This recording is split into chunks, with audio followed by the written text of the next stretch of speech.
Chapter 1. The Alpha's Proposal. The night was thick with fog as Janet padded softly through the dense forest, her dark hair sticking to her temple in the humid air. The full moon loomed above, casting silver light that flickered through the trees like ghosts on the move. Her wolf senses were sharp, attuned to every rustle of the leaves, every crack of a twig. Yet her mind was elsewhere, on the impending decision that could change her life forever. Janet, daughter of Alpha Jack of the Blackridge Pack, was no ordinary she-wolf. Her blood was old, powerful, lineage traced back to the moon blessing itself. She was next in line to lead, but her heart had wandered into dangerous territory. She had fallen in love with Caden, a handsome, soft-spoken Omega with dreams far beyond their borders. Caden's charm was quiet, his intelligence veiled behind an easy smile. He was not powerful, but he had ambition, and ambition, she would learn, could be a dangerous thing. Alpha Jack, however, had other plans. The Blackridge Pack had been under threat for years, hemmed in by rival packs and internal dissent. He needed strength, and Rowan, Alpha of the Nightclaw Pack, was the strongest option. Rowan was feared across the territories, tall, scarred, ruthless in battle but with an unshakable sense of loyalty. A marriage alliance between their two packs would solidify dominance and keep enemies at bay. "You will marry Alpha Rowan of the Nightclaw," her father had said, voice hard as stone. "You are not a child anymore, Janet. This union will strengthen our bloodline." "But I don't love him," she had whispered. "I love Caden." "Love," Alpha Jack scoffed. "Love is a luxury. Power is survival." Her lips had trembled, but she had said no more. She knew better than to argue with the Alpha. That night, Caden had held her in his arms beneath the shade of the old whitewood tree where they first kissed. "We'll run away after the wedding," he promised. "Just act like you're going through with it. Once we're bound, we'll take the throne and start a new era." Janet hesitated. "We." He smiled, brushing her cheek. "You, me, and someone else who wants what's rightfully yours." That strange flicker in his eyes should have been her warning. It wasn't until much later that she understood he meant Alira, her stepsister, her rival, the one with venom behind every sweet smile. Alira had always envied Janet's birthright, and Caden knew how to exploit that envy. Together, they would form the perfect betrayal. The future was set in motion. The whispers of conspiracy were masked behind smiles, but they were there, growing stronger as the wedding approached. Chapter 2. Betrayal and Blood. The wedding was a grand affair. Torches lined the sacred path to the moon altar, casting flickering shadows on the gathered pack. White blossoms were scattered on the ground, symbolizing purity and the moon's blessing. But purity was far from the truth. Janet stood beneath the moonlight in a silver silk gown, her raven-black hair crowned with woven pearls. Her heart pounded like a war drum, not with joy but dread. She glanced at Caden, standing confidently at her side. His smile was calm, almost serene, too serene. Her father, Alpha Jack, stood solemnly nearby, his expression unreadable. Then came the handfasting ritual. As the shaman tied the ceremonial ribbon around their wrists, Janet felt the coldness seep into her bones. "I'm sorry, Janet," Alira whispered in her ear, stepping up as her ceremonial witness. "But you were never meant to rule." Before she could react, pain shot through her back. A piercing coldness. Her eyes widened as she looked down and saw the blood blooming from her stomach like a crimson flower. Caden leaned in, lips near her ear. "This is the only way, love. You'll understand. One day." She collapsed, her knees hitting the stone. The crowd screamed. Alpha Jack surged forward, but it was too late. The sacred dagger, silver-etched and ancient, burned through her veins. Alira stepped back, her face unreadable. As the darkness claimed her, Janet saw the moon above, the same moon that had watched over her since birth. And then, nothing. Chapter 3. Rebirth and Resolve. She woke with a scream. The air was thick with pine and smoke. She gasped for breath, clawing at her stomach. But there was no blood. No wound. Her fingers trembled as she looked around. Her chamber. Familiar. Unchanged. She stumbled to the mirror. Her reflection stared back, haunted eyes, flushed cheeks, and most telling of all, the date carved into the wall calendar beside her bed. A week before the wedding. It wasn't a dream. It wasn't a vision. She had died, and now she was back.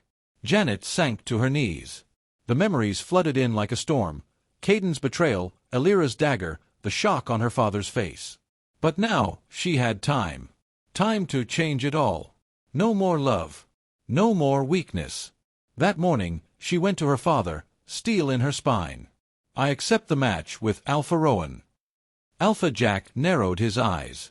You do. I see now that you were right, she said smoothly. Kaidan is weak. He studied her for a long moment before nodding. You've made the right choice. And just like that, the game began again. But this time, she knew the rules. Chapter 4. Playing the Game. The day Alpha Rowan arrived, Blackridge's gates were opened under the eye of a crimson dusk. Warriors lined the path, and the air thrummed with tension. Janet stood beside her father at the front of the receiving line, cloaked in midnight blue. Her eyes scanned the horizon until they landed on a figure on horseback, tall, proud, eyes like storm clouds. Alpha Rowan dismounted without help. He moved like a predator, deliberate, powerful, and unapologetic. He offered a bow, not too deep, not too shallow. A bow of equals. Alpha Jack, he greeted curtly. Then his eyes shifted to Janet. Future Luna. His voice was gravel and warmth, like fire licking cold steel. Janet held his gaze. Welcome to Blackridge. Later that evening, they dined privately in the council lodge. The fire crackled between them as roasted meat and spiced roots were laid out by silent attendants. Rowan barely ate. Instead, he watched her, analyzing, measuring. You're not what I expected, he finally said, breaking the silence. She took a sip of wine. Let me guess. Fragile. Obedient. Pretty, but simple. A smirk touched his lips. Something like that. Well, you'll be disappointed. He leaned forward slightly. On the contrary, I find I'm more curious than ever. Janet didn't look away. Good. Curiosity keeps people alive. Their conversation turned to politics, history, the fragile alliances forming across the Western territories. Janet was surprised by Rowan's insight and wit. Beneath the armor and scars was a keen strategist. After dinner, they walked the outer gardens. The moon hung high, casting silver over the hedges. You've changed, Rowan said suddenly. She stopped. You don't know me. I've heard enough, he said. You were softer. Emotional. Closer to Kaidan. Her chest tightened. Kaidan is a mistake I won't repeat. Good, Rowan said. Because I don't tolerate traitors. She met his eyes. Neither do I. In the shadows, a flicker of warmth passed between them, unspoken, tentative. The following days were a flurry of preparations. Janet played her role to perfection. She smiled during fittings. She laughed at the council's dry jokes. She stood beside Rowan during patrol inspections, learning his rhythm, his temper. She also watched Kaidan and Elira. They thought they were still in control, sharing glances, whispering in corners. But Janet saw it all now. Every smile was a blade. Every touch, poison. She confronted Kaidan 2 days before the ceremony. You don't seem excited for my wedding, she said, cornering him in the old library. His face twisted. You don't belong with him. And yet I chose him. You're lying to yourself. You still love me.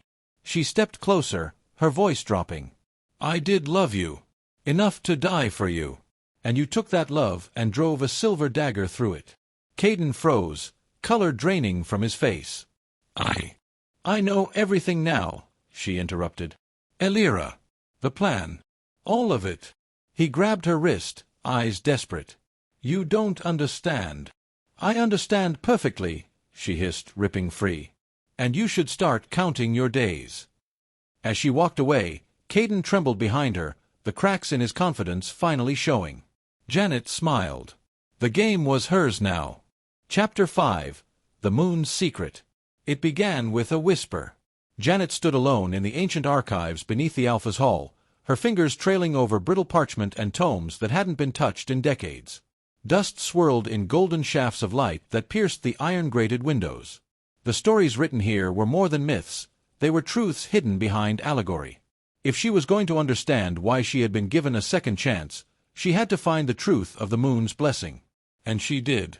A single passage from a text older than most trees in the forest read, "Should the true heir fall under betrayal's blade and die with a clean soul, the Moon Mother may turn time for her, one cycle, so justice may be restored."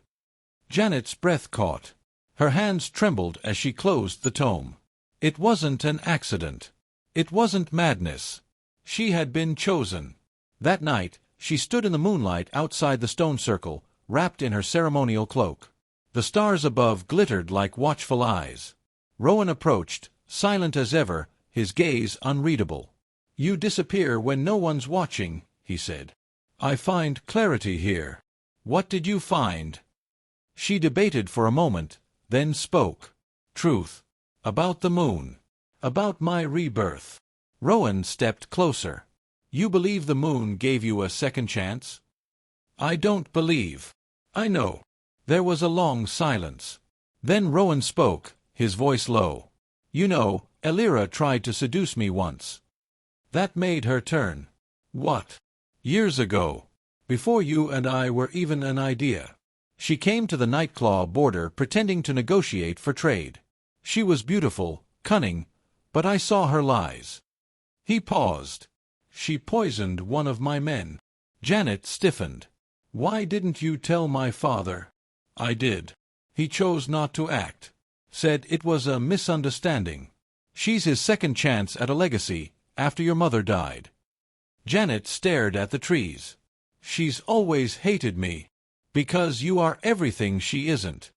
They stood in silence, the cold wind wrapping around them. And then Rowan reached out, brushing her cheek. She didn't pull away. "You're strong," he said. "But strength alone won't win this. You need allies. I have you." His lips lifted in a small, rare smile. "You do." He kissed her then, fierce, grounding, unflinching. It wasn't about love. Not yet. It was about the bond being forged in fire and shadows. Over the next few days, Janet delved deeper into Elira and Caden's movements. She left subtle traps, planted rumors, falsified reports. She wanted to see how they would react when pressure mounted. They cracked. Caden tried to steal a ceremonial dagger from the hall's vault. Elira was spotted sneaking into the herb stores with rare ingredients only used for binding spells and poisons. Janet compiled everything, gave it to Rowan. He scanned the parchments with a stony face. "This is treason." "Yes," Janet said. "But let them show their hands first. Let them think I'm still in the dark." Rowan met her eyes. "And then we end it. Together." For the first time, Rowan nodded not as a wary ally, but as her equal. Janet turned to leave, then paused. "I meant it, you know. About trusting you." Rowan's expression softened. "Then let me prove I'm worth it." She left with her heart slightly lighter, but the war still raged within her. The wedding was only days away. She would need to be ready. She would need to be ruthless. Justice was coming. And this time, she would be the blade. Chapter 6. The Reckoning. The night before the wedding, the forest pulsed with an unnatural tension. Even the winds had grown silent, as though the very air held its breath. Janet stood in front of the moon altar, dressed in black. Her cloak whipped behind her like a banner of war. She traced her fingers over the cold stone where she had once bled to death. It would not happen again. From behind the trees, a shadow approached. Caden. He stepped into the clearing with the arrogance of someone who thought he still held power over her. "You're really going through with it?" Janet didn't look at him. "Yes." "You don't love him," he scoffed. "You're doing this out of spite." She turned to face him, her eyes burning like twin moons. "I'm doing this because I know what you are." Caden's smile faltered. "You remember every single thing." Her voice cut like ice. "The dagger, the lies, the way you held me as I bled out. You and Elira, you're both monsters." He stepped closer. "You don't have to do this. We can still make it work. We can be powerful together. You and me." Janet laughed bitterly. "You mean I can serve while you rule?" Be the puppet queen while you and my traitorous sister pull the strings. You loved me. I loved a version of you that never existed. From the shadows, Rowan emerged. Not in full battle armor, just his tunic and blade at his side, calm as moonlight. She's not alone, he said coldly. Caden's eyes narrowed. This was a trap. Rowan gave a sharp whistle, and suddenly the clearing was surrounded by warriors, Blackridge and Nightclaw united. Alira was dragged in moments later, struggling in silver shackles. You fools, she snarled. You think killing us will stop the prophecy? You're just pawns of fate. Janet stepped toward her. No, Alira. I am fate. The trial was swift. The council had been waiting, watching Janet's proof accumulate. The evidence of poisoning, of treason, of theft, was undeniable. Alira screamed as the judgment was passed. Caden tried to lunge at Rowan. He was struck down before he took a second step. A clean slice across his chest, not fatal, but a warning.